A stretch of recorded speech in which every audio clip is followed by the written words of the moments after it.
Assalamu alaikum dostlar. Mana көріп қаңтар болса біздің Қытай мемлекетіндегі ушул экскаватор жана пауэрлиштердин базарлары, техникаларын көріп қаңтар. Бұл жерде ар түрдүү түрлөгөн модельдери бар техникалардын.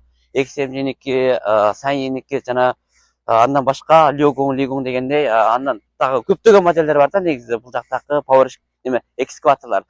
Бул жерде жылдарына карата жаңылары жана эски колдонулган бул ишинер дейбиз. Негизинен талаптар боюнча анан негизги болуп аткандар ушул Hyundai'ды сурайсыңар, Volvo'ну сурайсыңар, жана Sanyi'никин сурайсыңар, X72'никин сурайсыңар. Бул жакта Кытайда көп алда ушундай темир мындай силиндер менен болгон модельдер бизде бир аз көбүрөөк. Карасаңыздар, пауэрлиш ушу экскаваторлордун абалдары, сартаналары силер көрүп аткандай бунун ичинде сыртынан караган келер негизинен такыр жаңы көрүнө берет. Бирок кээ бирлери краска берилгендери бар, жылдарына карата болот. Кээлери заводдон чыккан жаңы комплекттегилер. Маселен бул жактарын карасак, мыналар силерге караганда сыртынан сонун жакшы.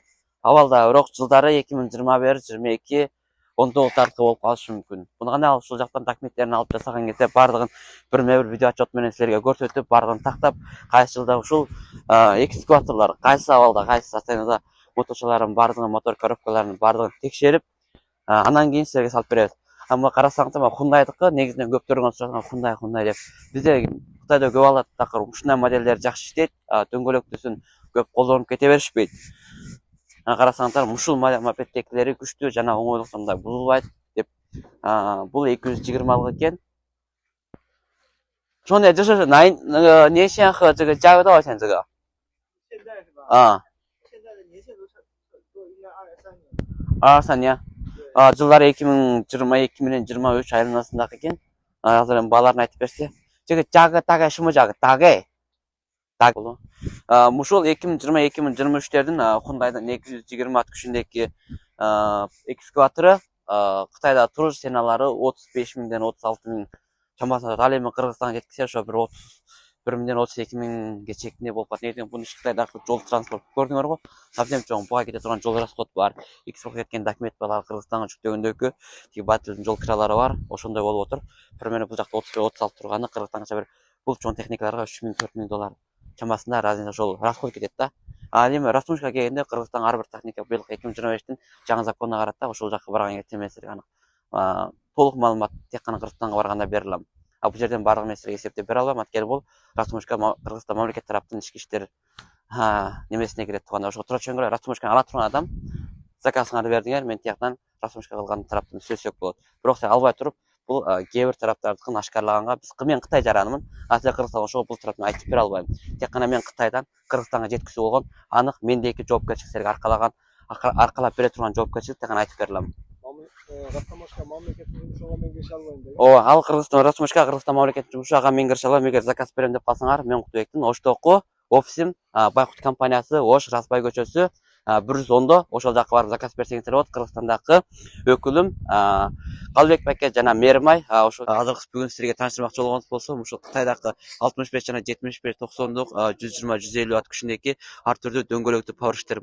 Бул пауэрлиштер ушул Кыргызстан мамлекетине ушул жакынкы жылдардан бери өтүмү жакшы болуп аткан жана келип, bundan кийинки келечекте 10 жылда ушу курулуш техникасы жана жол техникасына керектүү болуп аткан эң күчтүү техникалар ушул базарда бар.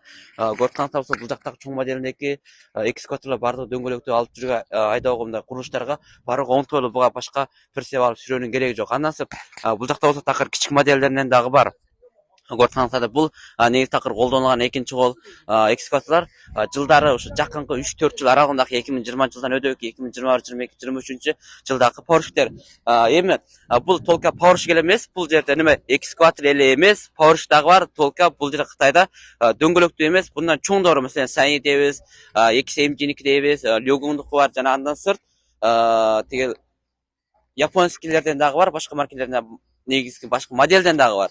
Анан бүгүнкү ушул суроо жакындан бери мага бир айдан бери эң көп суроо болуп атканы ушул дөңгөлөктүү 75тик 6 айлык 7 айлык десиңер, ошол модельдеги пауэрлиштер ушул жерде болгондук себебинен келип атабыз. Анан бул жердеги баалары кандай дешиңер мүмкүн. Баалары Кыргызстанга жетиши ушул толка ушул жерден туруп товардын өзүнүн сенасы, ички Кытайдагы жол акысы, ушу ички Кытайдан Эркештамга баргыча улчакса 7000 км жол. Бул жердеги жол акысы жана экспорт кеткен документтери Кыргызстанга Ош Бишкек айырмасы жок, жетиш бардыгы болуп түшчү ошол жактын гарантияга. Ар бири $18.800 $22.000 чакны ушул экскаваторлордун абалына карата болот. Ал эми силер Hyundai'дыкын карасаңыздар, алар неге? Алар маркет тараптан Кореяныкы болгочко Кытайда иштеп чыгаруу себебинен эле маркет тараптан үстүндүктү ээлейт. Маселен, iPhone телефондун бунун iPhone алма бүтүн дүйнөгө популярдуу болгон марке. Hyundai да ошол себептен бунун маркет тараптан жогору. Булар бардыгы функция, иш берүү жана иштөө тараптан Hyundai'нын эч кандай разницасы жок. Тек гана маркет тараптан дүйнөгө таанылгандыктан ошол тараптан айырмасы бар, баа тараптан. Калгандарын карасаңыздар, бундак запчасть жана кийинки күндөгү кыйынчылыктар болсо, бардыгы мен Кытайда бармын. Кандай техниканын, кандай запчастын керек, менин алган техниканын запчасттары керек болсо, мен ар убакыт силерге телөө менен запчаст тапер тараптан мен өзүм силерге телөө алып барам. Мына кытайлык кыргыз жигиттери мына мен ушуларга ишенип, ушуларга таянып келип, мына ушундай жерлерди көрүп, ушундай базарларды кыдыртып жүрөт. Мына силерге тааныштыра кетейин, мына Куттубек. Assalamu alaykum достор.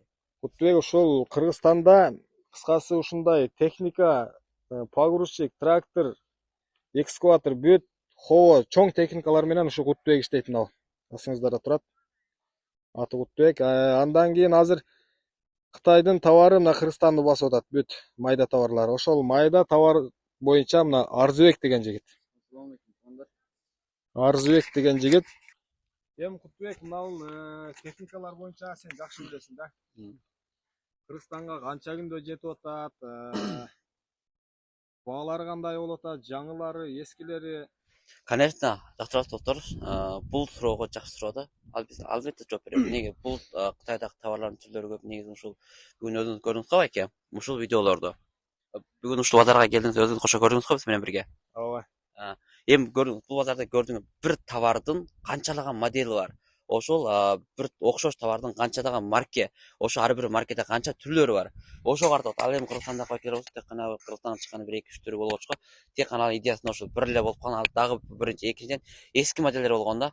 Кытайда ар жылы ар бир товар жаңы качествода жаңы чыгып турат. Ошол себептен бир марканын манчалаган модельдери, светтери болду, ачык сөз жок. Алар көп сөздөштүн кереги жок. Биз эми кыргыз болгондон деп макулдашып кайра түшүндүрүп атам. Байке андай болот, мындай болот. Бизде ошол товардын акчасы, наркы, өзүнүн качествосы жакшы жараша болот деп. Ушул моментте басат да. Эч ким бир жакшы жаңы товарды $50.000 деп барып $10 миңге бербейт да. Баа түшөт туура. Бирок Кытайдагы кытайлар, Кыргызстанга окшош, мен бул жактан Кыргызстандагы байкелерге техника салып берем. Мына $20 миңге салып берген болсо, алып барып 20 миң, 21 сатпайт. Просто 25-28 миң сатып калат. Бул Кыргызстандагы байкелердин идеясында мен кымбатыраак пайда алам деген ошол идея калыптанып калыптыр да. Бул экинчи пайданы аса алып туруп көп оптомго чыгарыш. Бул жакта 20 миң болгон болсо, $300 пайда кошуп мен берген болсом, ал 300 кошуп же 1000 кошсун болду.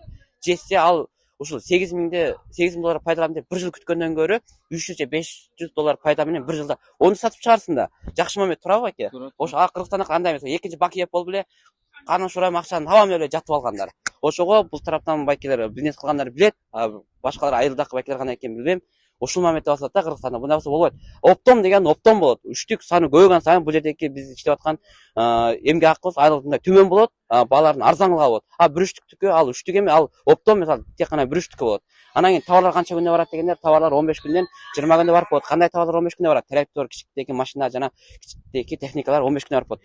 20 күндө барат техникалар ушул типтеги чоң типтеги оор техникалар, экскаватор, 200-дүн үстүндөгү экскаватор, детиги бетон машинкалар 60 метрлик чоңдор, анан кийин крандар 50 тоннадан жогору. Булардын документтери Кытайда мындай жөнөкөй айдаганга болбойт. Кыргызстан эмес достор. Бул жакта бардыгын страхование алыш керек, учеттон чыгарып, учет документтерин нормаль болуш керек. Анан кийин чыгат.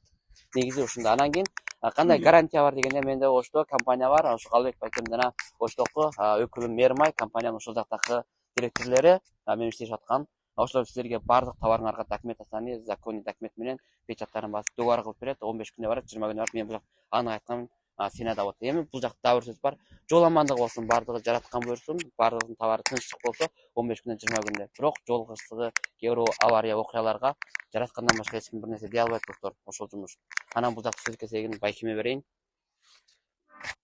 Анан мына Кыргызстанга эң көп чыгып аткан кийимдер, аялдардын кийими, эркектердин кийими жана башка бүт майда чүйдө товарлар боюнча мына Арзыбек кайсыл жерде кандай завод бар, кайсыл товар кайсыл заводдон чыгат, бүт ушул бала аябай жакшы билет экен. Бул Кытайды биз ойлойт экенбиз. Мисалы биз Дордойго кирип бир товар карай турган болсок, бир күндө кыдырып чыгып кетебиз да. Бул Кытайдын бир магазинин бир күн кечке карап өтө албайт экенсиң да. Бир магазинине кирип мен ишенбей аттым эле. Бир кычкачты сурасаң, ошонун 50 түрү бар экен. 50 түрүн тартып чыкчакты мен телефонум толду да. Ошого биз кыргызстандыктар Кытайды башкача ойлойт экенбиз. Ошого мына Арзыбек деген жигитибиз бир жакшыраак түшүндүрүп берип койсо. Ассаламу алейкум туугандар. Мен алдымен өзүм тааныштырып кетейин. Атым Арзыбек. Кутбек экөөбүз ака болобуз, тууган урук. Бул экөөбүз мындай жумуштарды иштеп жүргөлү буюрса 2020-2021ден баштаганбыз. Жакшынакай Алланын буйрушу менен силердей туугандардын колдошу менен аябай сонун болуп келатат. Биринчиден өзүңүздөргө рахмат, бизге ишенип бизди колдоп келатканыңарга. Анан экинчиден айта кетерим, эртең Куту укам деле айтты. Мейли техника болсун, мейли башка майда товар болсун. Кыргызстанда бар товардын баары жогу %98% такыр ушу Кытайдан чыгат да, туугандар. Андан кийин азыр Калбек байке айтты. Өзү да көрдү да, эми көрбөгөндөр барсыңар, тиякта биздин группалардан, интернеттерден, анан Pindodo сайтын чоң билесиңер, ошолордон карайсыңар да, баары жогу ушундай эле арзанчылык, бекерчилик деп ойлойсуңар. Өзүңөр билесиздер, Pindodo сайттарынан алып алданган адамдар көп. Анан буяка келип алып, Кыргызстандын жигиттери, кыздары келип алып силерге вычат сатып атат. Казайындардын вычаттарын. Туугандар, мен ушул тууралуу бир кайрылгым келип атат да силерге. Ошол вычатты сатып алгыла болупту. Бир вычатты 5000 сомдон, 10 000 сомдон сатып атыптыр. Андай вычатты келсеңиздер, керек болсо биз силерге бекер беребиз да. 100 000 вычат берсек да жетет силергечи. Бизге кем эмес. Бирок силер ошол вычатты алгандан кийин ошо Кытай менен сүйлөшө аласыңарбы? Биринчиден.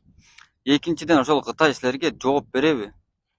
Силер бизден сурагандай Кытайлардан сурасаңар, сразу жооп бербейт силерге. Кош жакса жооп берет, кош жакпаса болду дейт да. Өчүрүп коюшу да мүмкүн. Ошого силер ал вычатты алганда эч кандай пайда жок силерге. Эч кандай пайдалана албайсыңар, туугандар. Балким аз сандуу туугандар пайдаланып аткан болушу мүмкүн экен. %80% адам билбейт. Силер да аны Кытайлар менен сүйлөшүп, бизчелик кылып сүйлөшүп боло албайсыңар. Сөз кошуп койсом, туугандар. Азыр байкем айтып өттү, ошол кээ бирлер ошол Кытайлардын вичаттарын сатып, сим карталарын сатып атат го. Ошону силер сатып алган, бирок кандай сүйлөшөсүңөр? Бул жакта Кытай Кыргызстан мындай батлашып, анан айтып коюп, сен чын турасың, ал жак ынабай, сен чыгып кетип аркаңа бассаң, ичип калабы, жанып, анан мени чакырып калабы. Мамет сени карап койбойт, түкүрүп да койбойт сага. Чыгып кеткен аркаң ошо аркаңды карабай кетире дейт болду. Кытайда андай жок. Кытайда кандай? Эрке сүйлөшчү, бизнес тили боюнча сүйлөшүң керек. Сен бир талда бересиң, просто ар бир товардын өзүнүн ценасына карата, түрүнө карата, чоң кичине карата, ошону канча үстүнө алсаң, ошол бизнеске кирет. Ошол моментте сен бизнес тили менен сүйлөшө алган кезиңде, тек гана сен товарды ала аласың. Сен Кыргызстандагы Ош базары, Дордой базарында, Жунхай базарында, мен ушуну сурап аркыма чыксам, эшиктен чыгып кетсем, чакырабы деп эшиктен нары өтүп берет өсүң го. Ал мүмкүн эмес, Кытай сени карап койбойт. Ошону өткөн сайын жаман көрөт. Анан туугандар, ошондой сөздөр да. Эми мунун баары жогун айтсак, силерге деле баш оор болот. Ошо кыскачасын айтканда, туугандар, өзүңөргө ишенгиле.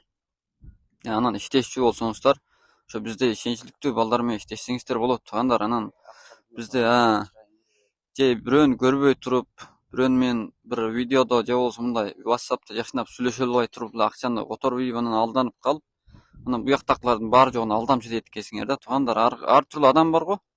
Мисалы деле Кыргызстанда деле бар да.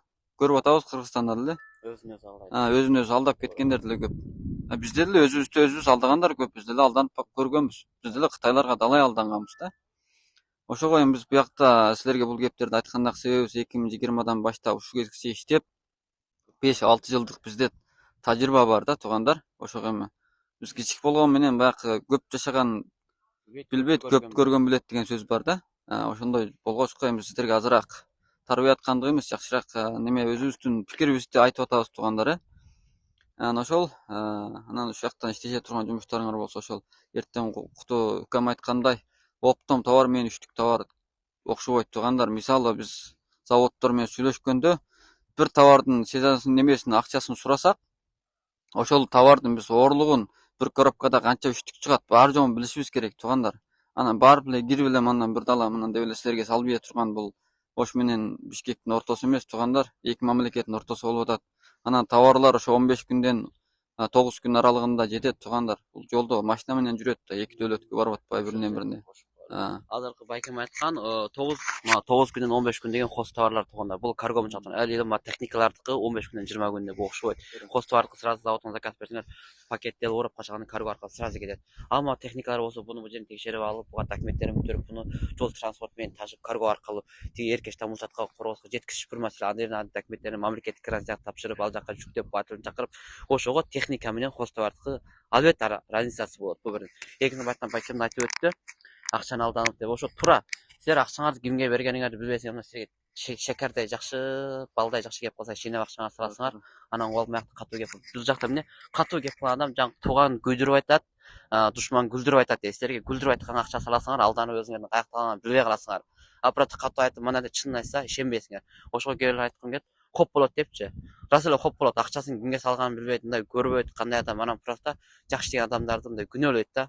Ошого айткым келет, мына өзүңөрдүн идеяны ойлоңуңар, кимге акча берип атасыңар, кайсы адам, тегин сурап, канча жыл болду Кыргызстан иштегеле, канчалаган жакшы комментарий жаман, канчалаган жаман комментарий бар, канчалаган иштер болду. Бул бизнесте эч ким элегенде жакшы болуп кеткен эмес. Бардыгыбыз жакшы эмес, мындай билбеген убакыттарыбыз болгон, кээ бир товарлардын качестволору жакшы болбой калган, кээ бир пакеттер менен туура эмес мындай сүйлөшүп калгандар болгон. Ошол моментте болгон. Бирок эми азыр убакыт узарды, жылдар көбөйдү, түшүндүк, баарын билдик. Ошол проблемаларды чечкен алетке келдик. Ал эми көчөгүндө интернетке чыгып алып, мен андай кылам, мындай кылам. Мына келип алып ушундай көптөгөн жерде тарса, Эртең кайсы фурага барабыз же кайсыга барабыз? Бүгүн мына жердеги экскаватор базарын сүйлөшүп тайм койдук. Азыр жолго чыга турганыбыз трактордун базары, экинчи жол трактор базары. Ал жакта заказ берген байкелен тракторлары бар. Аларды ошо салгач, жана суроолор болуп аткан 94 Йотонуку, Ловолдуку, Зомулондон ар түрдө ошо техникалар бар да. Только трактор. Жер айда турган экинчи колдор бар бул жакта. 90док, 80дек, 50 күчүндөгү, 40 күчүндөгү бардык мажар бар. Эртең ошол жакка бүгүн бассак, алты күндө жетебиз. Түнкү саат 2-3 дагы 8 саат жол жүрөбүз ал шаарга. Эртең күнүс кол ал жактан бүтүрүп, эртең кеч бүрсү күнү Хово базарын өтөбүз. Хово базарын нар күн жетебиз. Анан ошол Хово трактор алам дегендер ошол 1-2 күндө алыстабай туруңуздар биз менен, ошо каналга катталып, каналга кошулуп турсаңыздар. Кудай кааласа аларды дагы эртең көрсөтүп беребиз аларды дагычы. Ооба. Болду анда достор, жактырыңыздар, кайрадан көрүшкүнчө сол саламатта. Эртеңки жаңы видеолор менен ортоктошуп турабыз. Ушул видеолорду туугандарыңа, досторуңарга ортоктоп не кой, жөнөтүп кой дейсизби? Анан кош. Ушул жиберип кой бергиле. Туура жөнөтүп койгула, ушул каналга катталып койгула достор. Жаңылыктарды биз менен ар дайым жаңылыкта болуп турасыңар, жаңы кабарларды көрүп турасыңар да. Эми Кыргызстанда туруп бизге кичине жардам кылыңыздар, эми ушул ссылканы тууган урук, дос жерлерге тарап турсаңыздар, бизге ошол чоң жардам да. Чоң жардам, ооба туугандар. Көрүүчүлөрүбүз көбөйсө, ошол жаңылык менен негизи бул силерге бир жаңы кабар да туугандар. Эгер Кытайга келсеңер, Кытайда мына Кутбек деген бирөө бар, Калбек деген Кыргызстандан барган жигит бар эле, Арзбектер бар эле. Ошо байланышалы дегеле, сразу эгер бизге байланыштан кыжат болуп, завод керек болсо айтсаңар болот. Негизи бир телефон иши, бир звонок. Байкем баланча шаардын палан жеринде паландай товар бар. Бул бизге не, биз оозубуздун жери кетет, эч кандай нерсебиз кетпейт, байкелер. Анан мына тракторду өзүм барып алат элем, өзүм көрөт элем, ошол жерден өзүм тандайт элем дегендер болсо дагы, ошол туугандар келе бериңиздер. Визаңыздарды ачтырыңыздар, ошо кичине кылып акча кылып келсеңиздер, мына Кутбек. Каласаңыздар ол тракторго апарат, каласаңыздар бул фурага апарат. Көргөзүп, ошол жерден өзүм. Анан мына бул Кыргызстанда аябай кеңир таралып аткан жайнамаз. Жаңы үйрөнгөндөргө аябай жакшы. Кыргыз тили, өзбек тили, казак тили бүт баары бар. Азыр булар 2,5 сом, 3 сомдон сатылып атат Кыргызстандачы. Биз прямой түз заводдон алып Кыргызстанга таратып берели, 2,000 сомдон эле берели. Ала тургандар болсо бизге байланышып коюңуздар. Прямой заводдон аласыздар. Ортомсусу жок. Азыр Кыргызстанда алып барып, ортомсулар эле ортодон келеле акча коюп коюп атышат да. Ошого ала тургандар болсо байланышыңыздар.